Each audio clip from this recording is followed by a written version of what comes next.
Paul's here. Hey, Paul.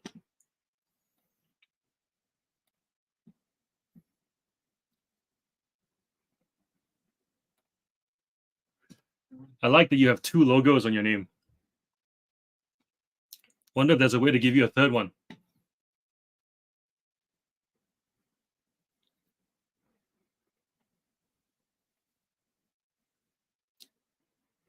Yeah, it's weird, isn't it? It's like, and the lag. The lag's the thing that's I'm finding really strange. Michelle, Toby, hello, hello, hello, hello. It's just like old times.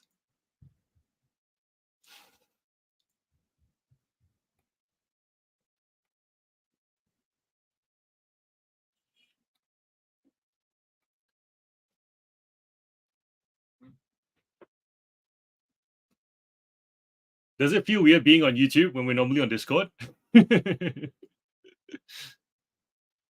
Chris,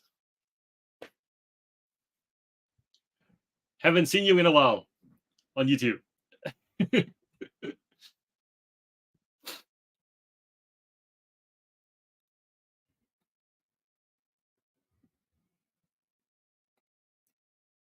What's everyone up to tonight? I had to pack my that 80 car order ended up being 105 cars. I left it till the very end of the day. I didn't want to do it. It was very overwhelming, and I realized that there's a threshold to. As much as I love the big order, there's definitely a I don't want to do it threshold once it crosses a certain number. I left it till 4 o'clock. The whole order took me an hour to pick because it was 105 cars. So I'm picking one by one, in sections, but eventually packing it and doing it all together. The whole order was about $550. So it was worth the effort for the time put in. But yeah, it was. I really should have gotten it done at the beginning of the day, and that's probably something that I want to work on in 2024, which is just do the hard thing at the very beginning of the day and not procrastinate it. Yeah. So I left it till 4 o'clock. By then I was tired. It was humid. I was sticky and sweaty, and I pushed through. And by the time I came up, my mom cooked us dinner tonight, and it was just her usual fried rice, which is yummy. But I did say to her, "This is the best fried rice I've ever had." And Jen goes, "That's because you worked really hard leading up to the fried rice." Am I the only one who leaves the hard things till the end? Surely not, right?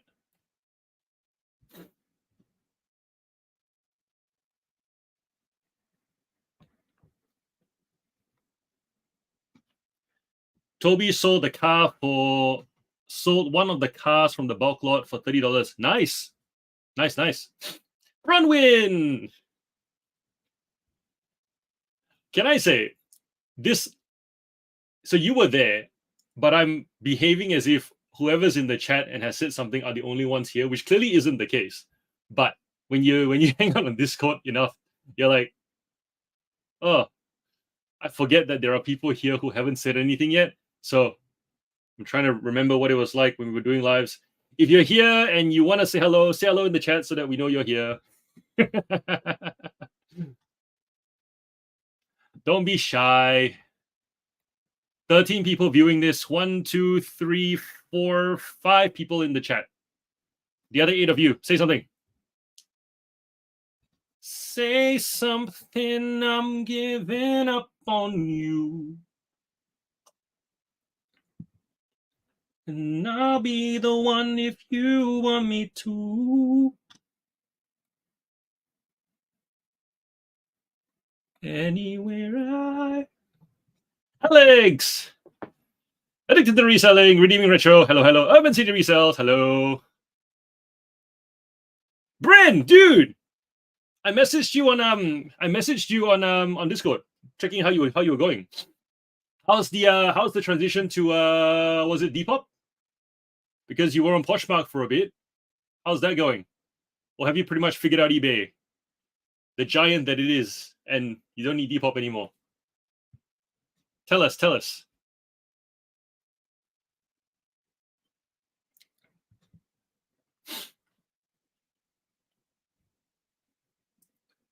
Toby and Brent, you guys did a deal, did you? Like a reselling deal or like a shopping to fill out the wardrobe deal? Like what I did with you with the Street Fighter tops. I'm really scared to wear those Street Fighter tops to sleep. Normally these I've got like 12 of these black t-shirts that I got from Kmart because I don't want to think about what I wear every day. Just get dressed and get going. But since buying those Street Fighter tops, I have been very mindful not to wear them to sleep because they're quite old and they've already stretched a little bit. And I'm scared that I'm gonna stretch it and then I can't wear it anymore. And so I was not expecting to purchase mental load, Toby, but I have. It's not your fault. It's not your fault. I love them that much. Michelle misses my singing. I'll sing for you on Discord. I will. Urban City resells. eBay Depop Vesti, but focusing on a higher sell-through on eBay mostly this year. Yep. Have you figured out the eBay formula for clothing? Because I mean, it's a pretty crowded category. And especially when those other sites that you're talking about have a much wider, what's the word? Like the thumbnails are bigger. So if you're shopping clothing and you browse with your eyes, eBay, I still feel like eBay insists that we must browse clothing with really, really tiny thumbnails, like admiring a beautiful woman from a distance, as opposed to closer. Toby, he won one of the charity shirts and bought the second one. Ah, gotcha. Cool. How's the t-shirt sales going, Toby, with the platypus one and the goblin one? You should have like a thing on your site that just shows it every time a sale happens, like a counter goes up.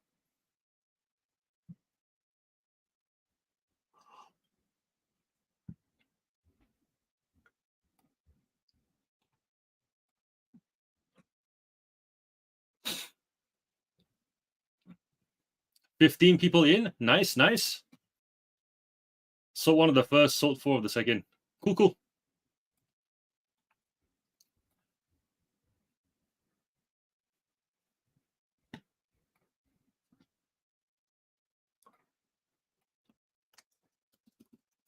We'll plug your shirt here. One sec. I'll get the link.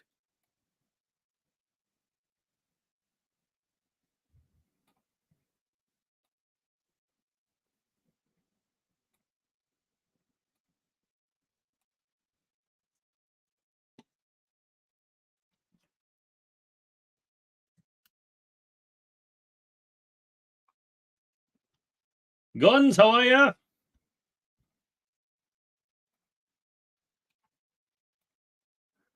So this is Toby's shop. Go give it some love. I'll pin it. The platypus shirt to support autism, the goblin shirt to support your identity. Am I eBay mainly? Yes.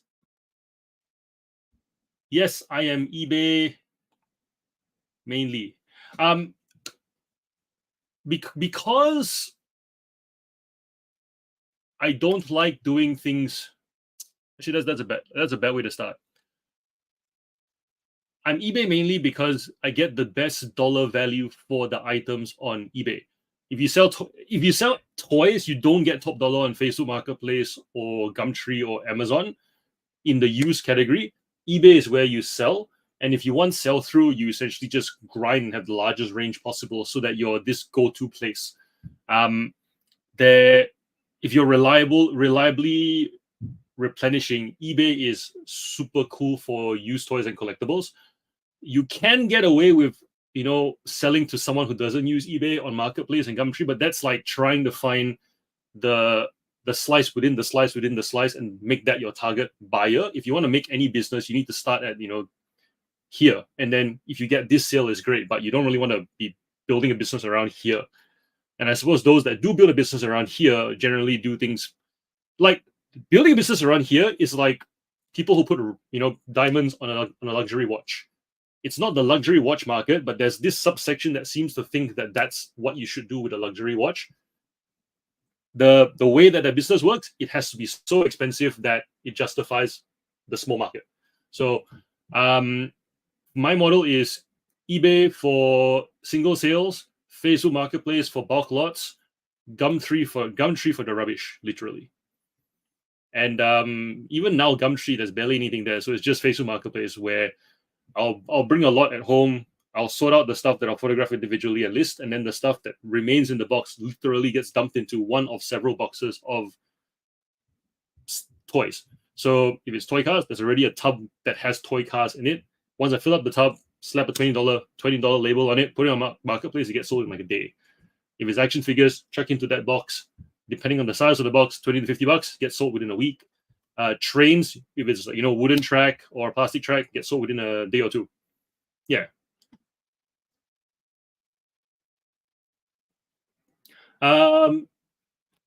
Hey John, I missed an episode you had with someone talking about selling cards on eBay. Is there any way I can find the video? Sorry for the random question. Nah, all good. It's on Discord. So in Discord, we have a card chat like TCG, CCG. If you look for that in Discord, you'll see the replay with Justin's face on it. So Justin's our card guy. He has this awesome goal of wanting to get his card store to 5,000 listings by the end of this year. He recently started doing it full time, which is pretty cool. And looking for an average sale price of $30 for cards, which is pretty amazing, considering that most of them are less than that. So yeah, pretty exciting stuff to follow. And I think he's going to do regular card talks within our Discord as well. So if you want to watch that replay, it is within Discord. Paul, can you link our Discord?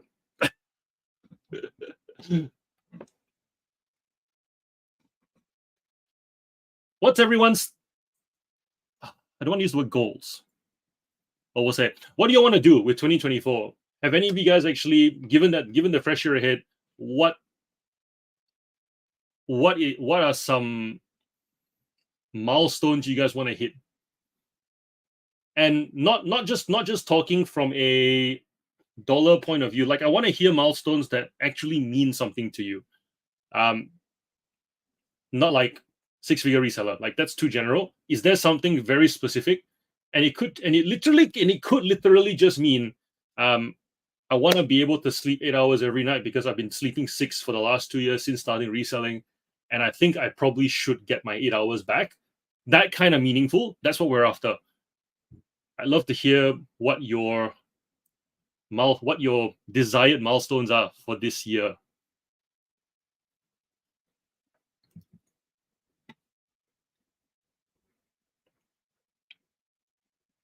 Eat healthier.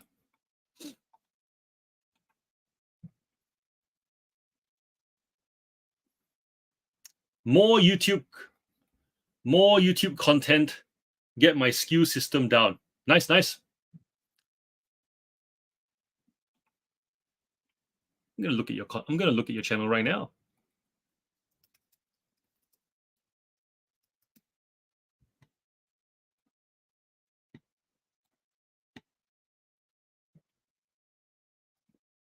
You've only got 57 subs. All right, guys, give Brent a sub.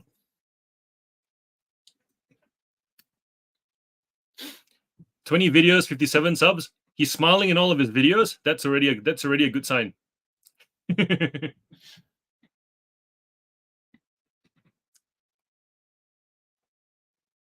Tom wants to spend more time with his family. For sure.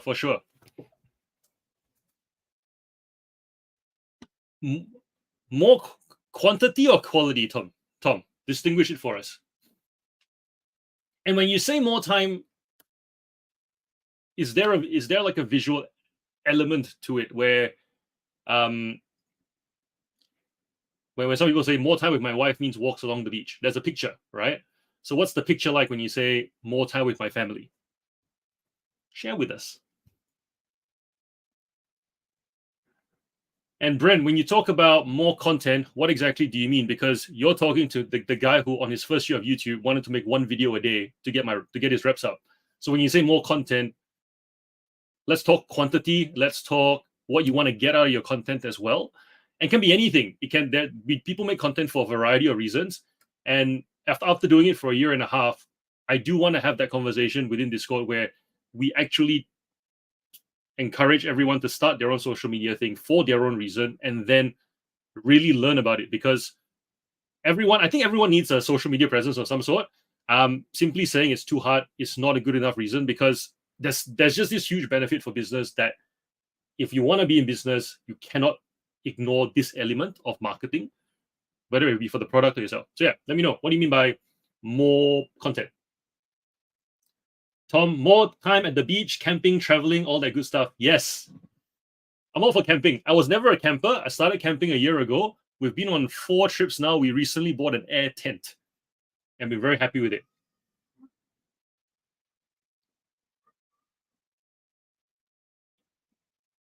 Toby subscribed to Urban City Cells. QQ. Gordon finished getting rid of my death pile, which I've been working on for 12 months. Always, you know what? I don't think getting rid of the death pile will ever be a thing for me. I'm gonna say it. That pile in front of my garage, as much as I want to get rid of it, I've come to realize that it's a capacity thing, and it will go down gradually, but I don't think I'll ever see a no pile. And I've allowed it to no longer be a sticking point anymore, because I know that there are some people who want there to be no death pile. Yeah, I don't know.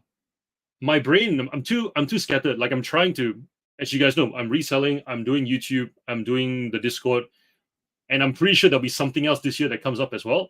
And I always want to go hard or go home on all of them, which means that the no death pile thing tends to drop below the threshold of things that are important or urgent to do. Yeah.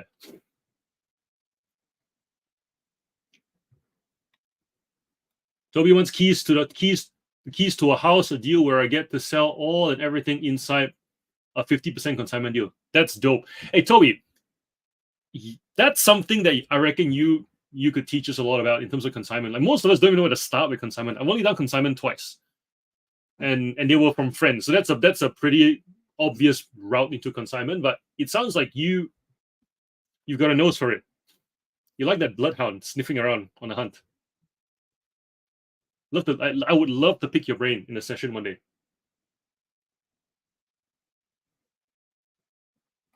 Michelle, I'm all about upskilling this year, more learning, coding.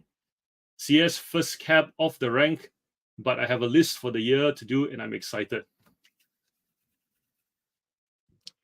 Yeah, you and Paul were nerding out the other night. That was pretty cool.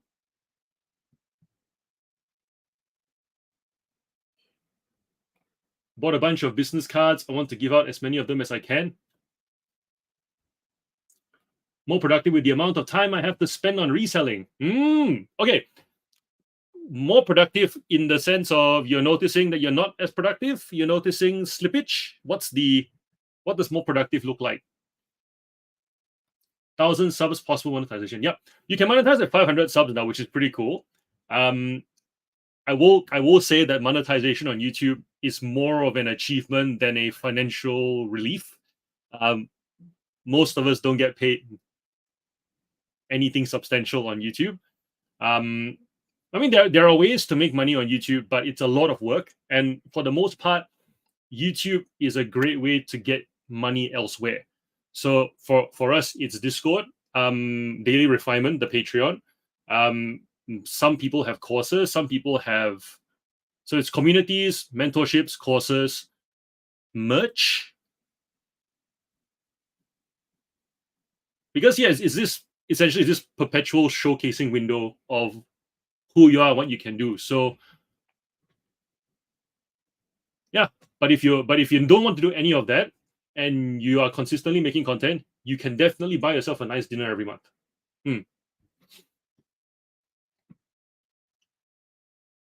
I would like to find hello Wendy. I would like to find a Sportscraft Liberty shirt and a vintage Levi's denim jacket in the wild. Are they hard to find? I don't sell clothes, so I wouldn't know. Matilda's probably watching thinking, John, you should know this, but I don't.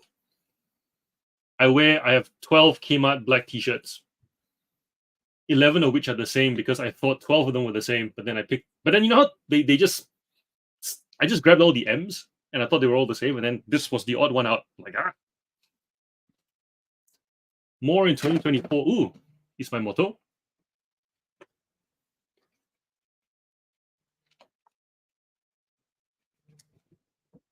Yeah. Stay. Camera fell off the suction cup.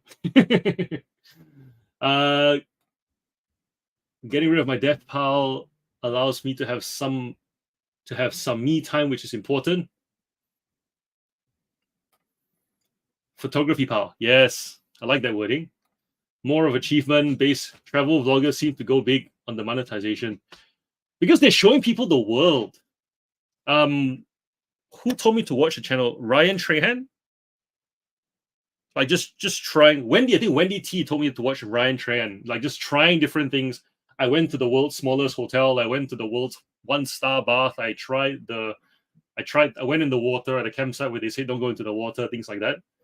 Novelty, right? Huge novelty appeal. Yeah. Wendy, I'm about 500 kilometers from the nearest sportscraft store. Why do we insist on desiring things that are so far away?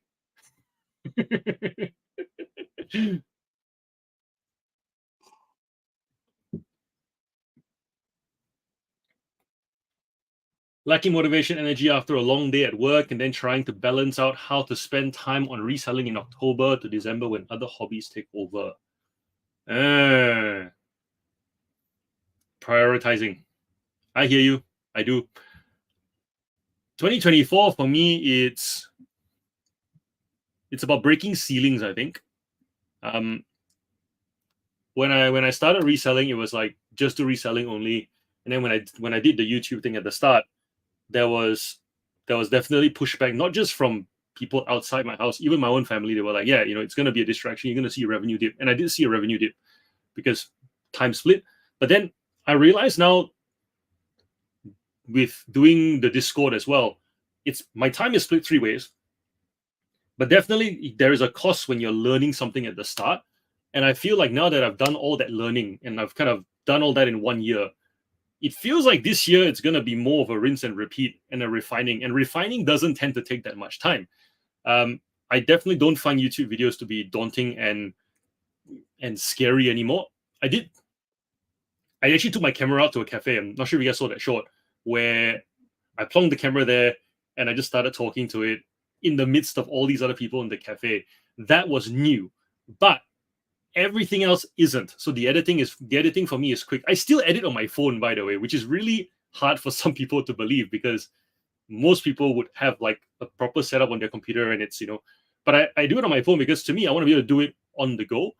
When I'm sitting waiting to pick up the kids, when I'm on the toilet, just when I'm about, it's just so easy to edit. You can edit a proper video on your phone and not waste time over editing. And so so editing is easy now.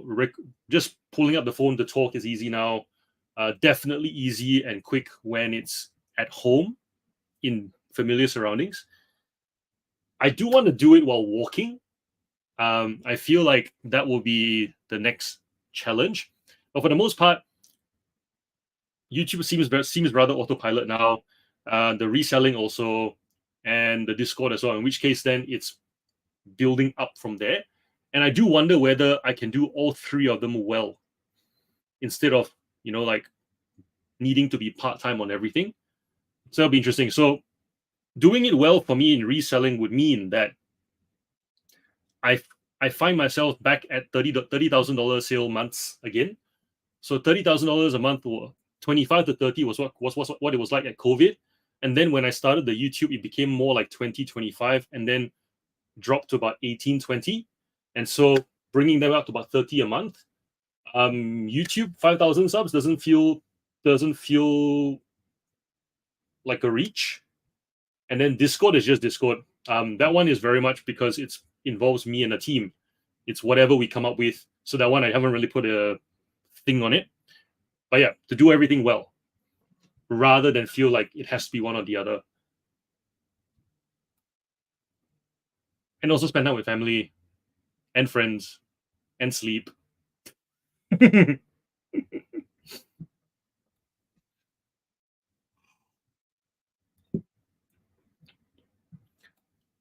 20 people here. If you haven't said hello, say hello in the chat. May ye not lurk. Show yourself.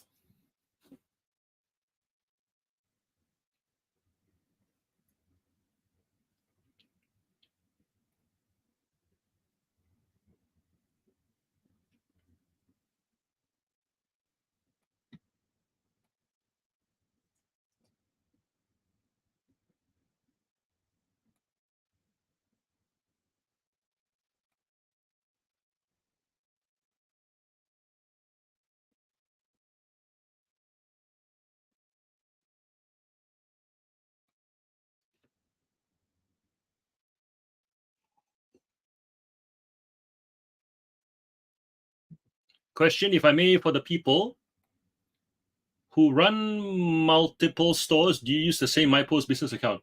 Yes. Hello, Lynn. What is it like? What time is it in the UK now? Morning? Is it in the UK? Morning, 11 o'clock. Hee.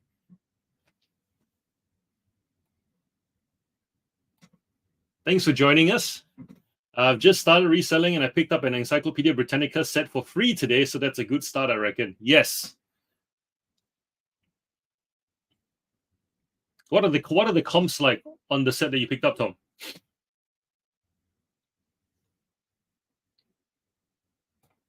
Leah says, yep, same account. I don't resell for a living, but working from home.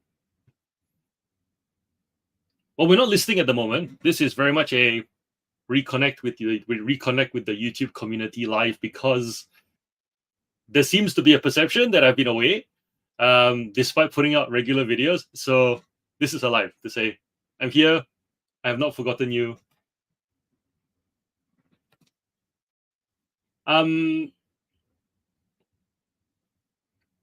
Toby's keen to see how the Britannicas will go.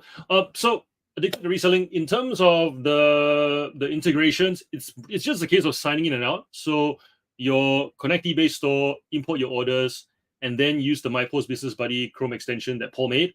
And then once you're done, print those labels, go back to settings, integrations, disconnect, and then connect to the second eBay store, import orders. And every time you import orders, every time you disconnect and reconnect, you have to then reactivate MyPost Business Buddy, which is just clicking on the top right of your Chrome browser, and then do those orders and then repeat. So I do that for like most times there are orders to ship from 5 different stores. Just repeat. Yep. Although I did learn something, which is when you have multiple, or when you have to combine your orders manually on MyPost Business, and with that Hot Wheels order, there was 105 cars.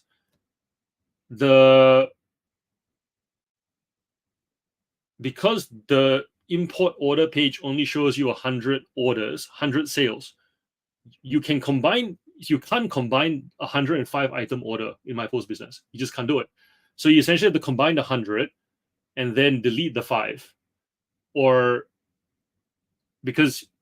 and then let the tracking number go through, and then after that figure out the 5 that didn't get a tracking number, and then you manually copy it over. So that's a bit tedious, in which case you forget, then it's annoying, which is really dumb, because like, why not just give us the ability to see 200 items, 200 orders in one page, and then we can just scroll, but instead they cap it at 100. So that's irritating.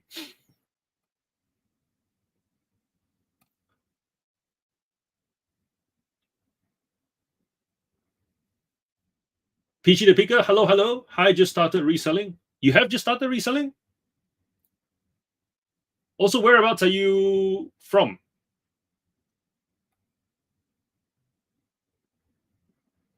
Now we don't do the listing lives on YouTube anymore, because it's a lot better in Discord. Like in Discord, here with StreamYard, there's like a couple of second lag, and it's just me talking and you guys replying in the chat. So I'm talking and then waiting for a reply. The rest in Discord, we have the 30 and 10 running more or less 24 hours. And whenever we got 3 or 4 people in the room working together, during the 10-minute break, we're all talking, laughing together, and then mics go mute, We get work done and then come back in again.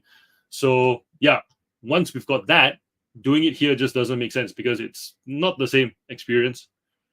We have people from the UK in our Discord and they do join us as well. So if you are thinking of doing that, join us. Did a quick search and the sell price was around 200 upwards. Ooh. $30 of packaging? More? They should make it so you can combine orders and then combine more orders into it, I think. Yeah, that was annoying. The fact that you had to you could combine it once and then that was it.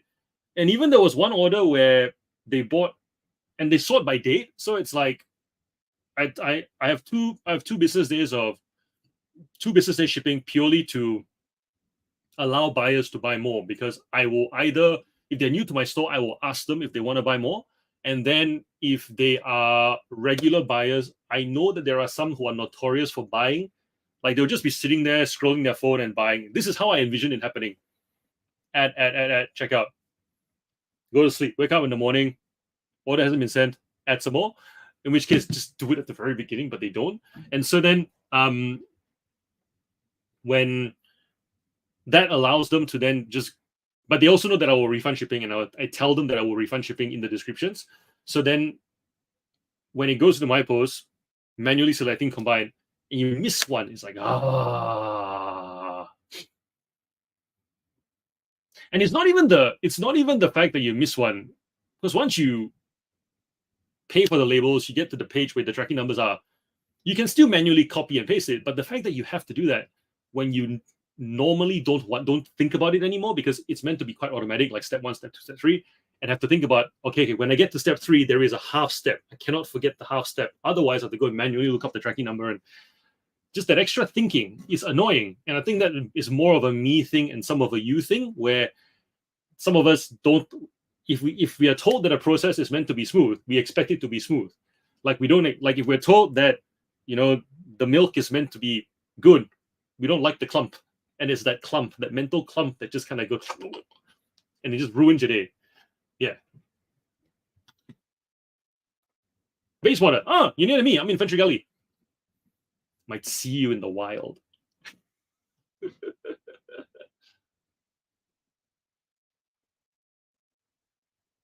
I didn't really think about the postage. They're really heavy. It might be difficult. Couriers will be all right, depending on where you ship to. Probably best to do calculated shipping.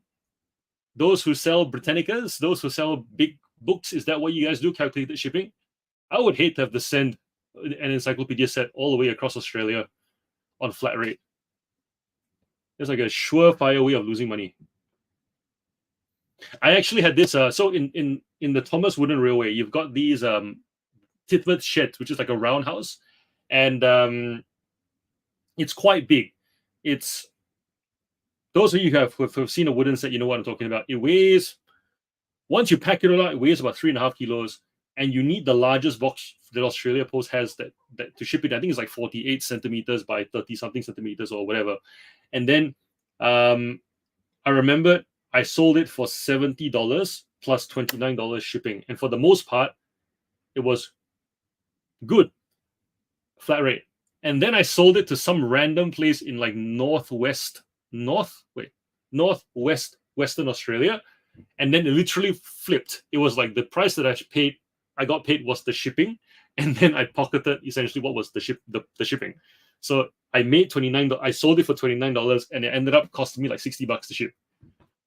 But men of integrity shipped it anyways.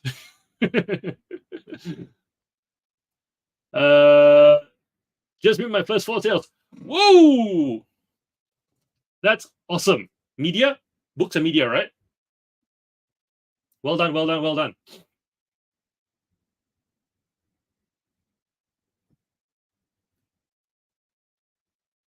Wendy, I sell books, max out at 5 kilos. I have sent large book sets in multiple packages, as it sometimes works out cheaper. Clever. Did a thrifting video in Fentree Gully about a month ago. What category do you sell in, Peachy? Also, what's your name? Because if I see you in the wild, I don't want to be calling you Peachy, unless you want me to call you Peachy. It's like, yo, Peachy.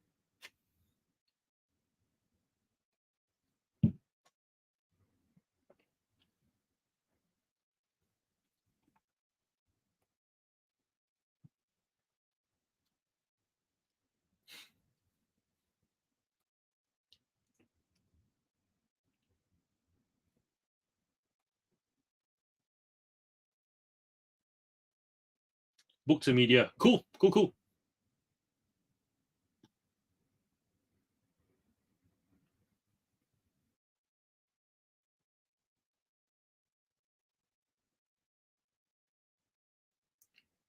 Jerseys, video games, some toys. Nice.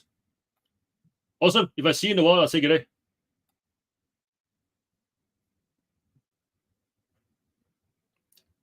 29 people. Say hello in the chat if you haven't already. Let us know who you are, what you're looking forward to this year, if you're looking forward to anything at all.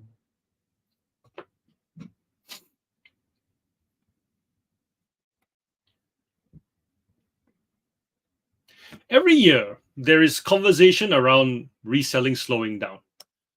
I will admit that I've never ever felt that sentiment.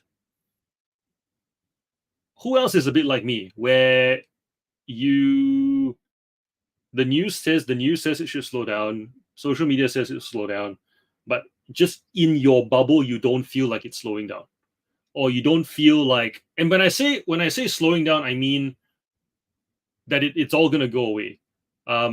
There's a potential for it to go obsolete even, or you might lose your livelihood. I've never ever felt that way about reselling. I've always felt like if your income goes up and down, it's normal, and then that's just part of business. It doesn't ever always trend up. And the thing that I really enjoy having Paul in my corner when we talk about business is that we always say, if you compare what happens in reselling to whatever happens in real life business, there is no such thing as a business that keeps going up.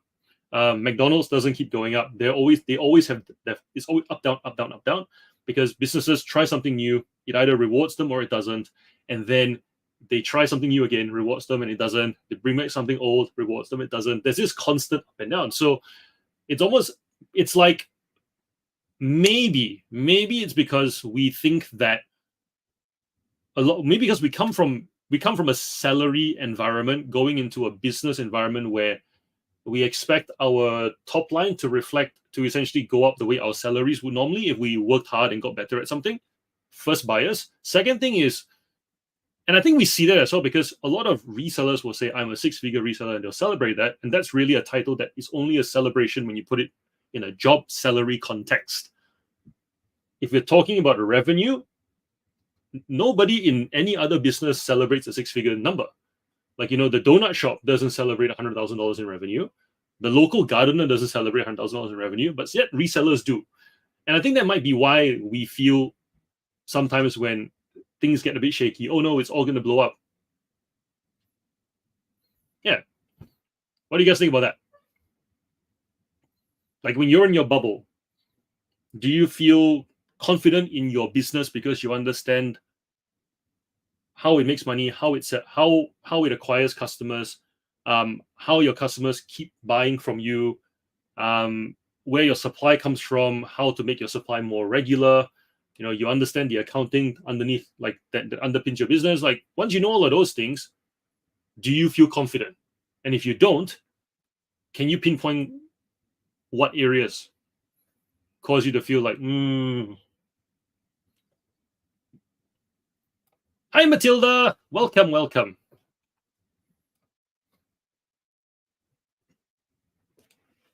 You're not keep wrangling tonight. Peachy, hate when resellers talk revenue. Yeah. I mean, okay, to be fair, when you talk about the hustle, right, in terms of, if you think of hustling like hungry hippos, the revenue conversation makes sense in terms of feeling good. It's like, I managed to get the most balls, that when you play hungry hippos. So I suppose in that sense, then the revenue conversation becomes like, I have more revenue than other people. But then ultimately, when talking about growing a business, it's not about the revenue, really about managing. And I think you see that as well with, there are a few Facebook posts that I've noticed recently, especially I think with the turn of the new year, when people are thinking about growth and thinking about sustaining that growth. First thing they complain about is the fees. Then they complain about the need to do promoted listings. Then they complain about the thrift store prices. Then they complain about the if I have to do end and sell similar, then at that point is eBay even working anymore? But in reality, there's this gap, right, between your top line and your top line and bottom line. This is for the most part not within your control. It's just a byproduct of the thing you've created called your business. This is the result of you doing your best with what you can control in between. And you see that a lot of people on social media don't understand that this is the thing you control. If you do a good job here, this goes up a little bit, may not go up, there's no guarantee, but whatever this is, as long as this is sorted, this should be more or less consistent. Where's the camera? This, right? This is your profit. But they look at this, and if this goes up and down, they start to doubt this, when in reality, if you know this and this is a sure thing, this should be okay. Yeah. And you should be able to go to sleep at night. Hi, Jane. Bye, Jane. It is a concern, but if you sell items people want, then in the long run, you should be fine. Yeah. 6-figure reseller, but only made 5K profit low. It's just a number which people focus on. Yeah, it is.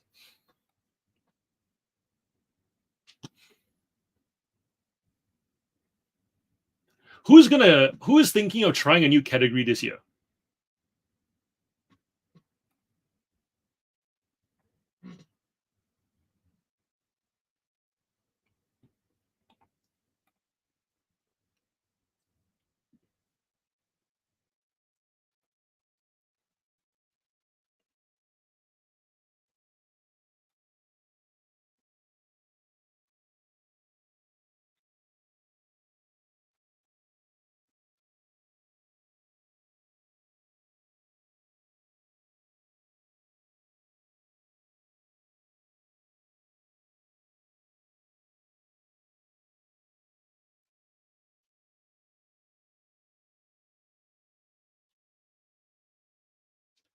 Is anybody curious about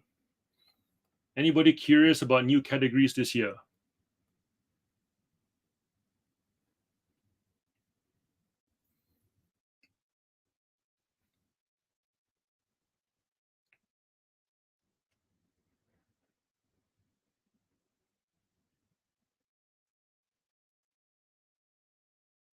Alex, is an old Vogue magazines that my family had for ages. Maybe I will try selling some magazines. There's definitely demand for certain magazines. And I feel like there's much like comic books, the baseline for most magazines is quite low. And then it's figuring out like why a particular magazine spikes in value. Always looking at new categories, thinking about splitting my store to help do that. Remind me again, if you were to split, what would the two stores be?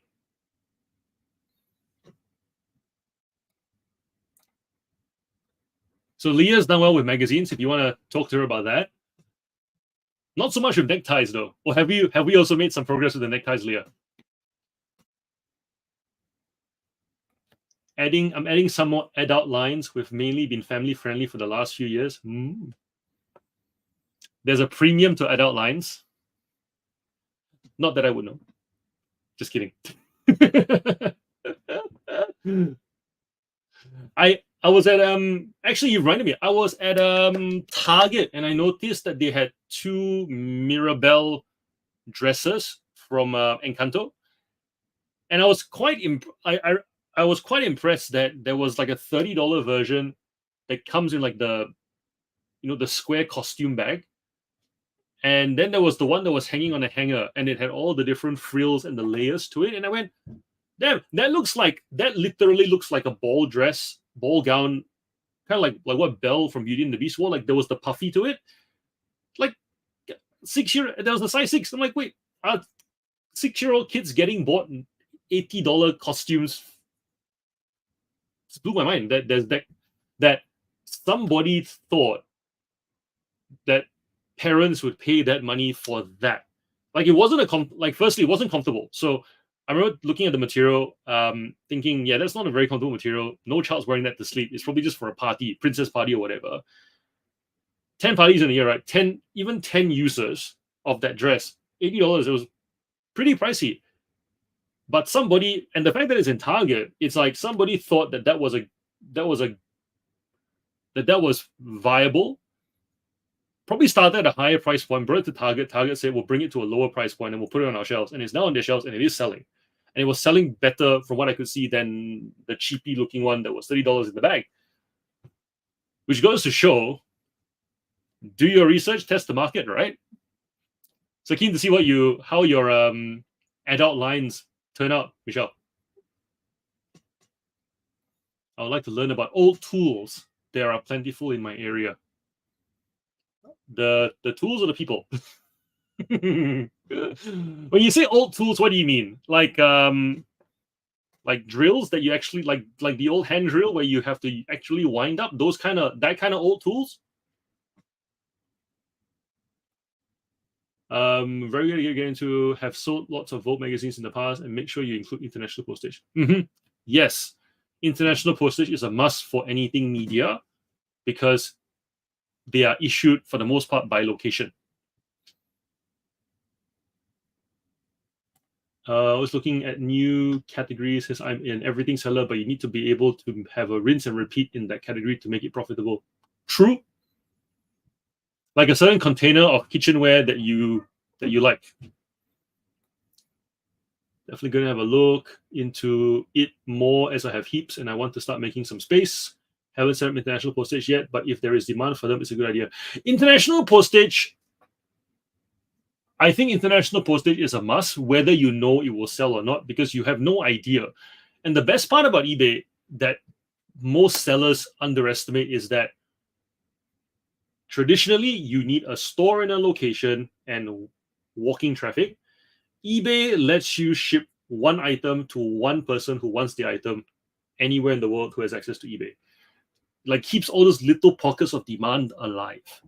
That's your traffic, right? It comes through eBay. eBay is that corridor. They come through. So if you don't do international shipping, you really are missing out on a lot of potential sales. And just if you follow my channel enough on Instagram, you'll see me screenshot all these sales that I get for my Hot Wheels store.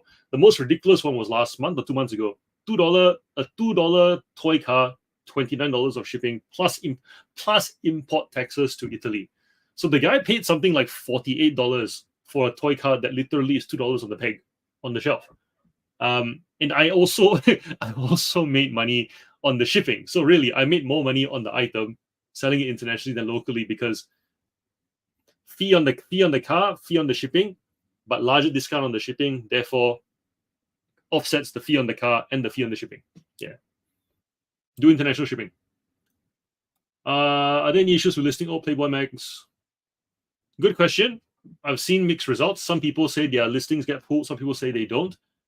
But we also discovered in Discord, when we were going through looking for things that sold for money, we discovered that photo paper apparently sells quite well.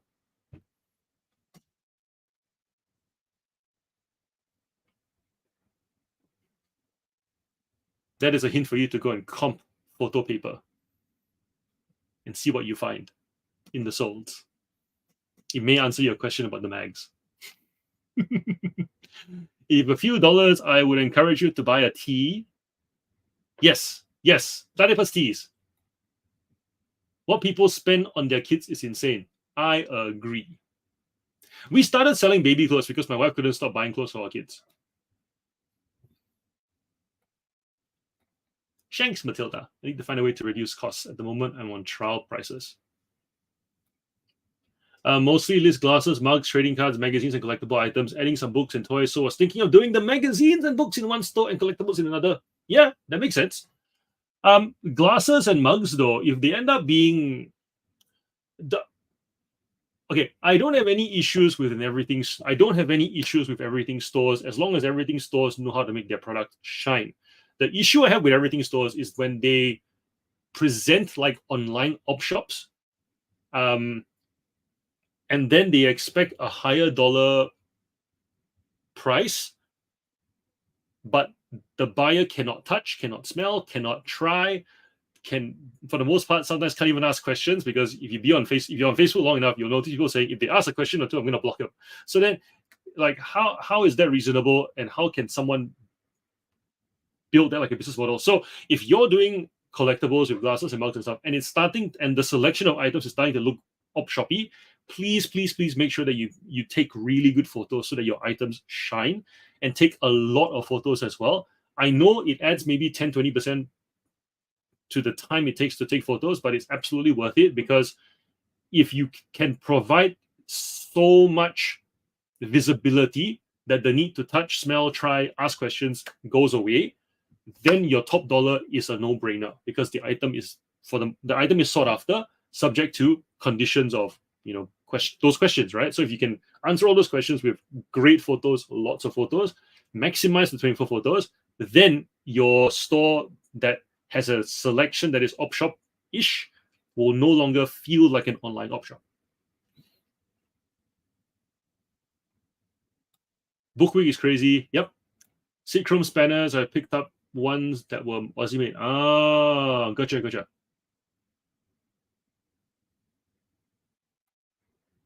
Have made good sales in Playboy type magazines in the past. Just be sure you don't include any words that are a bit sexual.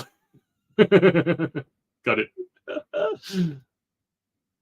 Celebrity skin mags. I mean, not just adult sizes, if you know what I mean. Yes, we already sell lots of adult sizes, but adding a different category of buyer. Can it be eBay, or must it be elsewhere?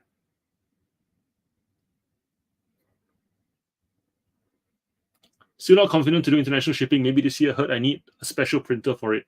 No. So the international shipping labels print on A4 paper, not the 4x6 label printers. However, you can print them if you reorient it. I think Toby does it, where essentially the 4x6 is the half of an A4 paper, and it prints out, and it works. So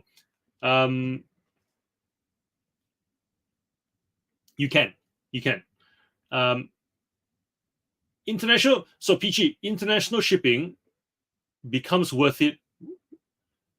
Is worth it more for cheaper items as well, and I'll explain why. Most people, the biggest complaint about eBay is that they lose, let's just round number, 15%. They lose 15% on the item price and on the shipping price. So if let's say, but then when you ship, if you start to grow and you get to band 5, you get like 25% of the international shipping. So what that means is, if you're selling an item for $10 and you're charging $30 shipping, because that's roughly what it costs to send an item under 500 grams anywhere in the world. Cheaper for some places, like the US is closer to 19, but that's not the point. I charge a flat 30. If you pay eBay 15% on the 10 and then 15% on the 30, but then you save 25% on the 30, the 25% on the 30 actually covers the 15 on the 10 as well. In which case, then your profit is pure profit with some change left over on the shipping. That's why you do international shipping, especially if they're cheaper items. Most people think of it reverse. They go, if it's expensive, I'll do international, but cheap, I won't. You make more money per item. You make more money in the transaction if you actually do it on cheaper items too. So in the case of that $2 car and $30 shipping, I made twice the profit than if I sell it locally. Yeah.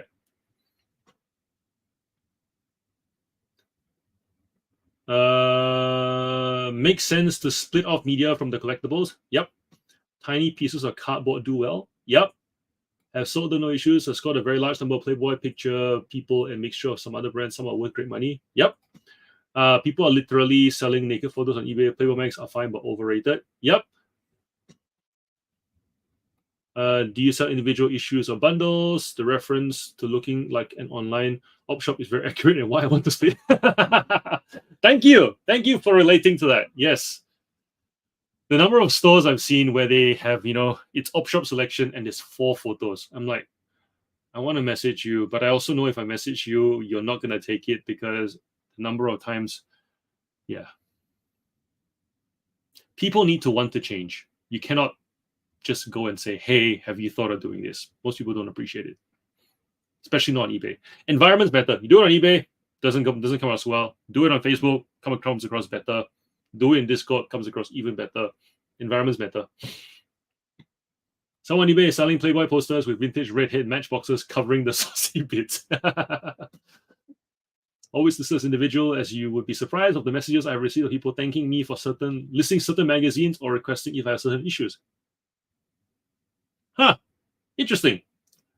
I don't get it. Okay, I don't get it with magazines because you have the internet. You can search whatever it is that you want from a magazine. You can search in Google and it will give it to you. Why? Why the specific magazine? I don't get it. It's not like a comic book where you want the storyline. You know, it's for the most part, it's an art, unless you want the articles.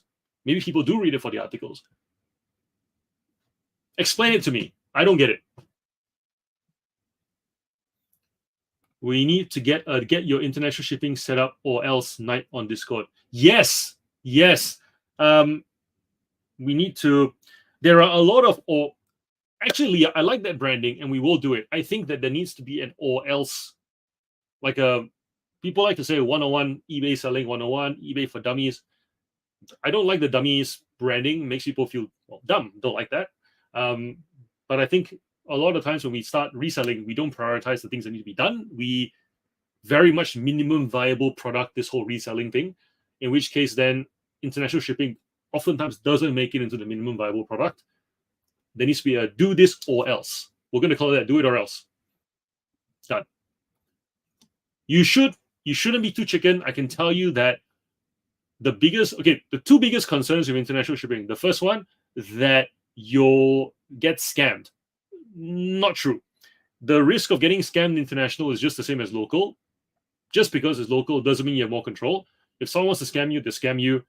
It's just the percentage of scammers. So that's one. Number two, that you'll get stuff wrong on the label and the parcel will float around and whatever, and then the item might be late, the buyer might open the case, it doesn't arrive on time. Once again, those things that's a matter of just practice. You can make mistakes on local labels as well, and local parcels can also do the scenic route of the country before going to where it's supposed to go, and buyers can be impatient and open item not received. So for those two things, local and international, same thing to me. Once you realize that, you don't even think about it. The third kind of like thing is when a country has changes in regulations and you don't know about it because you're too small to keep tabs on it. For the most part, you trust Australia Post to send you information on it, and they do. eBay does their best to send emails about it as well. Like, during when there's like the Israel Palestine thing happening, they'll send you something that says don't send to Israel. We are not going to. Or during COVID, they'll say routes to India have been closed. You need to read your emails. I know most eBay emails are not insightful reads. Mostly things that you already know. They're trying to remind you that they are there. But if you make a habit of not reading your eBay emails, you'll also miss those emails. So then once you make a habit of reading those emails as well, and just read eBay emails in general, scroll from the top to the bottom and scan for words that matter, like shipping, Australia Post. For the most part, it's just shipping and post, really. The rest of it is just promotional stuff that most people don't take up. Or if they do, it's like co-funded campaigns. Anyways, the point is read your emails and you should be fine. The fourth thing, actually, now that I think about it, is when a country changes how they do things. So not regulation based, just like, oh yeah, we now need 2 copies of the label, or we now need the label to be in a satchel, not glued to a box. Just the how we do things around here kind of things. You're not gonna know it. You'll ship it, and then if you're the first one, you'll hear about it when it gets held in customs and returned to you. Australia Post will inform you. You can sort that out. Refund the buyer. Just explain to them. For the most part, it's just messy, but it's not bad. You don't lose money in those situations. Then you take the Facebook, you tell them that you've discovered this. Everybody now discovers it. People freak out for it. Oh my gosh, I'm not sending to Venezuela for a bit. But eventually people end up doing it anyways because we like making money. So those things are just a matter of first one to get there, learns about it on the return because it gets returned for not satisfying document requirements. Australia Post refunds you if it gets lost. You get the idea. The point being is, all those reasons do not justify not shipping internationally, in my opinion. But that's just my opinion.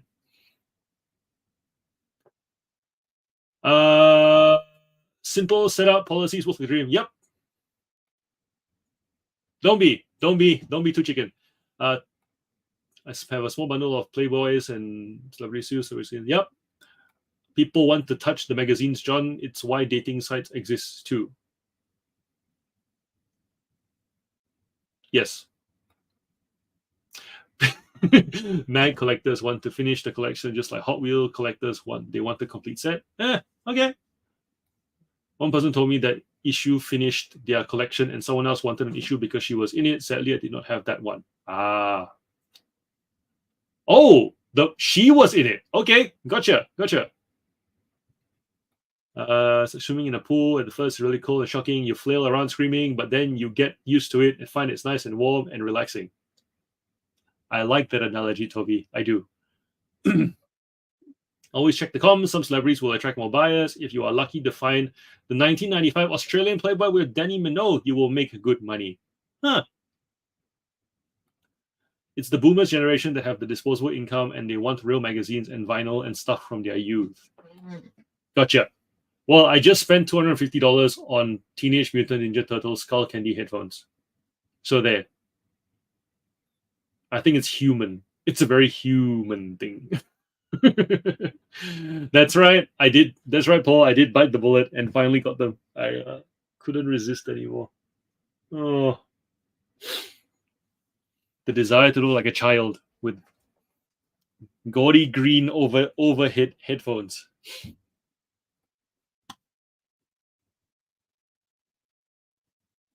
That was an insightful conversation. Lots of mention of Playboy and body parts. And out costumes on eBay. I've already got loads of stock, so no extra cost now to try different categories. Stock was from a brick and mortar. Gotcha. That must be interesting when your kids go, "Hey, mom, do you got a costume for this?" And you have to go, "No."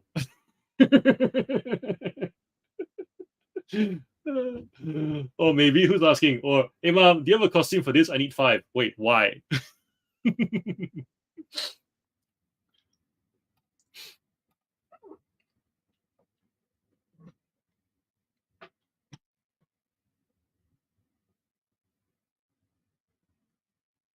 Justin, yeah. Reconnecting with the YouTube community live. No particular agenda. Not listing. After this, we'll pop into Discord and get some work done there. Got some video to edit as well. Trying because it's not a proven thing yet. I'm trying to do a vlog series where I actually, rather than be topical and talk about a particular topic, actually document what I do during the week and put out like a weekly vlog in the membership part of the channel.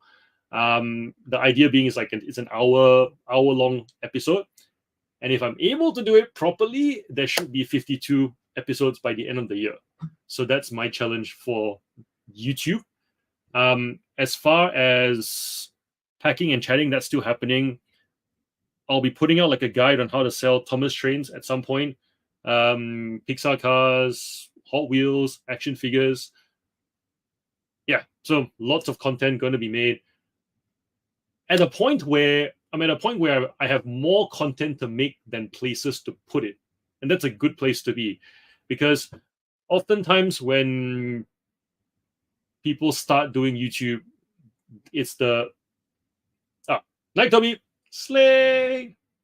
When people start doing social media, it's like, I don't know what to talk about. Who's going to listen to me? Who's going to watch my stuff? Eventually, you find yourself in a place where there's so much you want to talk about that you have to figure out where things have to go, and you wrestle with the things you don't want to give up. And for me, I don't want to give up my fun. And so for that reason, I essentially kind of just decided to just chop up social media and go, fine, there's Instagram, and then there's YouTube, then there's the YouTube membership, then there's the Discord, and then maybe Facebook in the future. There's also LinkedIn, just different places to throw around different things. Get out of my head onto something. Hopefully it gives you a chance to get to know me better, but also gives people a chance to actually get to know me who want to work with me. The best explanation for social media, it's your running resume. So that when you finally meet people that you want to work with, you don't actually have to, quote unquote, do the whole dating thing. People know who you are already. They've seen you for like years. Yeah.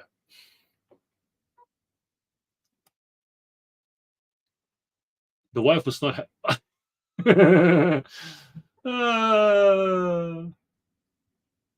That's so cool. I used to sell Pamela Anderson Playboy trading cards in high school. Huge demand from teenage boys in the 90s before it was free on the internet. Danny Isabolo. Yep. I've been selling costumes since my kids were little. They are pretty much adults now. I've had lots of interesting customers over the years. I don't judge.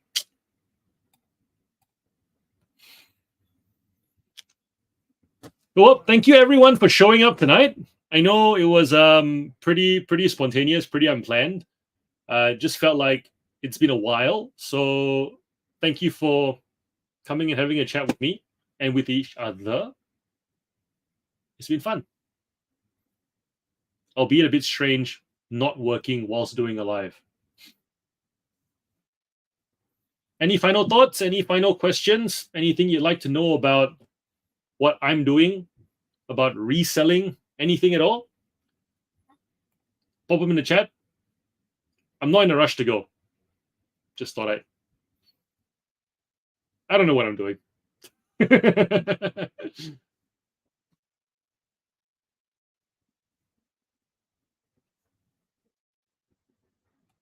Justice's wife is back. Just digging myself out from under the truck that hit me. Ah, yes, yes. For those who don't know, Justin has learned that a good wife and mother is hard to find. One who runs the house and raises children, because she was gone for a couple of days, and you now owe her like a Europe holiday.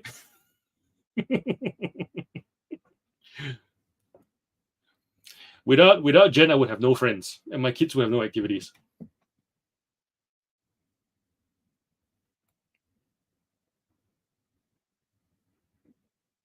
Michelle, thanks for your stories. I've seen a lot in the last 14 years of doing this.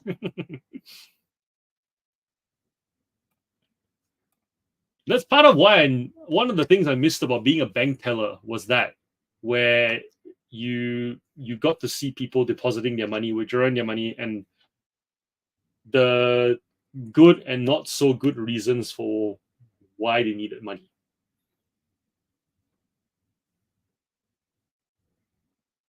There was actually once where there's a guy, he'd come in, he would okay, so like in banking, there's a facade where you wear a suit, you turn up, you look professional and all that kind of stuff, and you can see other people who do the same thing.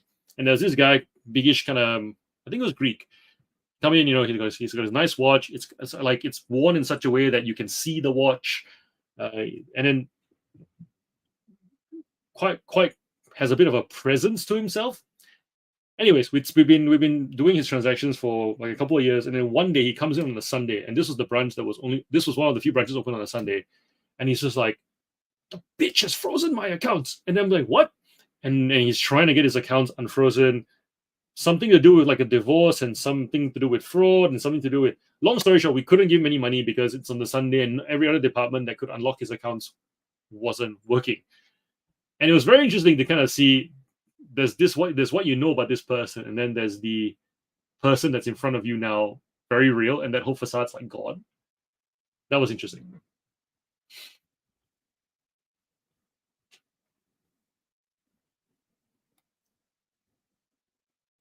There's probably a lot of kids that exist due to your costumes.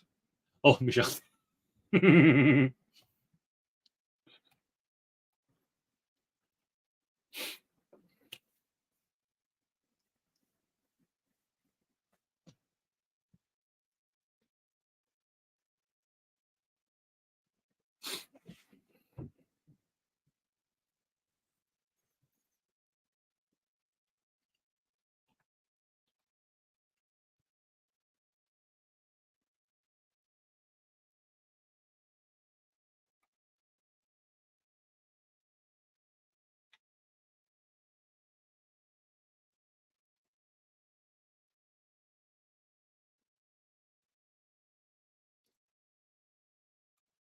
The stream in which we got eye contact.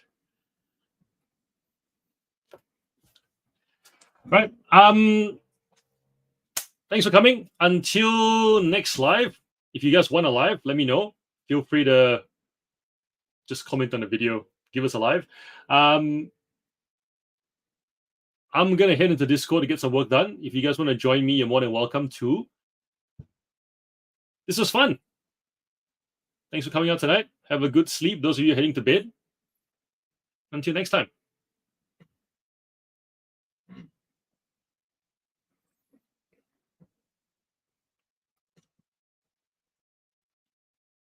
And now we wait for the 2-second lag before the chats come in.